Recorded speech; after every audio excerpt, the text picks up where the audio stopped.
Hi all, it's me Rita, together with Amanda presenting Special Education Placement, List Restrictive Environment and Related Services. Amanda won't be able to present because she changed the course. Individuals with the Disabilities Education Act, a civil right which was set to protect students with disabilities. A contract is created between the federal government and the state. All students deserve a free, appropriate public education in the general classroom. And the only disabled students who can learn in a resource room for an entire day are the deaf students who are under the deaf policy. Congress federal regulations go ahead to state that school districts may not unnecessarily segregate a student from non-disabled peers. The schools must create an appropriate ambition program for disabled students so that they can benefit from that particular program. And then regulations must ensure compliance with the least restrictive mandate so that the child is safe. Then students cannot be removed from a general classroom based on curriculum modifications. Individuals with the Disabilities Education Act declares that students with disabilities aged 3 to 21 are to be educated with grade-appropriate peers in the general education setting, which we call the least restrictive environment. So the provision includes all the students in different schools. The least restrictive environment offers the following: services in the general classroom to accommodate a special education need of each student since they have different learning disabilities. Then the general teacher sets reasonable goals based on the individualized educational program so that since each child is different from the other. The IEP then determines to what extent the student will participate in the general classroom. A parent's role placement. Parents help make decisions where their disabled child will learn from. However, their decisions do not take precedence over what is more suitable for their child with a disability. And then the decision must match the severity of this disability. The decision is based on the student's IEP that are decided by the IEP team. Least restrictive environment goes ahead to talk about students with severe disabilities can be retained in the special need resource room if the general classroom poses a safety risk, or if the supplementary aids and services cannot be achieved by a particular student. Least restrictive environment is an educational environment, which is mostly like for that particular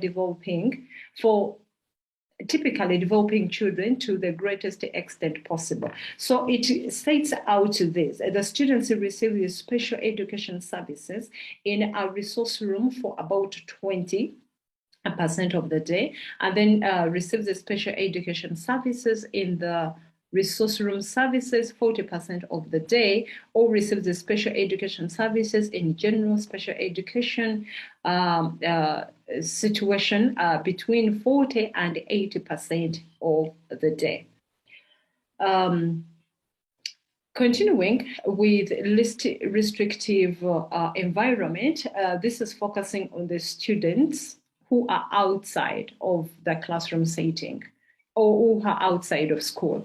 And so some of these would include residential, home instructional, correctional facilities, and short-term detention centers. However, least restrictive environments have disadvantages and advantages. When you look at the advantages, students are able to gain social skills because they're working, studying, and spending most of the time together. Students learn how to advocate for themselves in case they need anything. Students are educated with their peers and are not segregated in the school setting, which builds more confidence. And then collaboration. Learning with peers helps them to actually understand how things are. and then support from their fellow students. Access to complete general education curriculum also is something very important to them.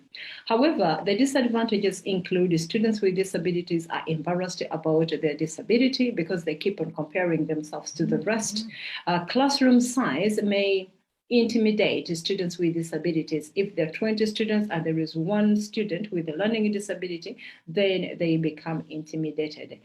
Peers and teachers are not properly trained or compatible with the disability students. This is very common in Uganda, and students will be negatively labeled by their peers, but even also by teachers. That still happens in Uganda. Students are subjected to teasing, bullying, and physical attacks, which normally happens during snack time.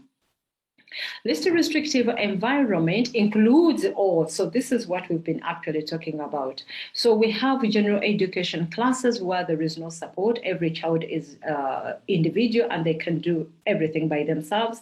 Then we have inclusive, which includes teacher supporters within the general classroom. So there is support from a teacher within the general classroom setting. And then resource room, this is where students are pulled regularly within during the class to work with the other teachers. We have self-contained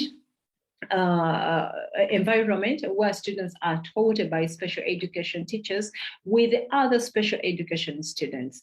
And then we have separate schools where these are particular students for students who have disabilities. Then residential are permanent residential for students with special needs. Let's look at related services. What are related services? These are services that provide a student with a disability to benefit from special education. They include speech therapy, pathology services, and many other services. As we move on, you will understand more of those. Related services most often are part of the student's IEP, and the IEP is basically designed to offset basic information, which is really detailed. It talks about the goal, it talks about accommodations, modifications, the strengths of the kid, and maybe the improvement. We have an example of this, which talks about the student, the disability, the class, and the language where the student struggles. Then we have the teacher. And then it goes ahead to talk about the strength of the kid who is very bright and loves creative writing. But then the child has issues with the grammar, spelling, and punctuations. So this is the assignment, and these are the steps that the child will actually use in order to complete the assignment. These are types of the accommodations. Maybe the student will type instead of writing. Maybe divide long write essays into small chunks so that they are able to come up with different ideas. And then modifications. I loved this, where many lessons of grammar, punctuation, and other writing conventions will be provided, because this is one of the challenges. So within the class setting, they are able to set classes to provide these lessons in order to get the skills acquired. The goal for these services is not to provide special education, but to help them gain from general education. So these services make it easier to understand the general classroom setting and to use them to understand in-class assignments that could be actually given and also after school activities. So since each child has a different learning disability, that means that they will need different related services. And some might need, as we talked about, pathology services, psychological services, but also we realize that there are teachers who have children who have issues with behavior challenges, and then that teacher will need someone who is qualified. For example, if the child is autistic or has ADHD, then the teacher will need support from the behavior psychologist, and then the behavior intervention plan will be actually created. It will be written down. Why? Because it provides the problem of the behavior. It will explain why the behavior consistently happens, and then it will indicate the steps that the behavior therapist will be going through in order to support the children eliminate the behavior. And these are the questions that you could actually ask yourself. Why should I make one? When should I make one? And who do I make it for?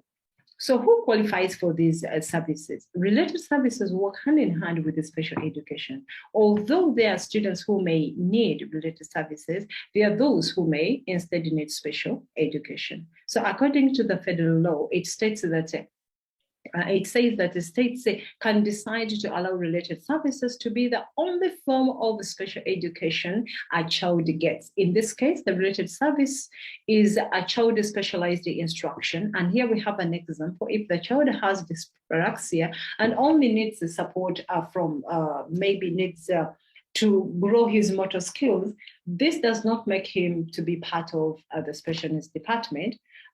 Because he may not need support in academics. And these are the few of the related examples that different students may acquire.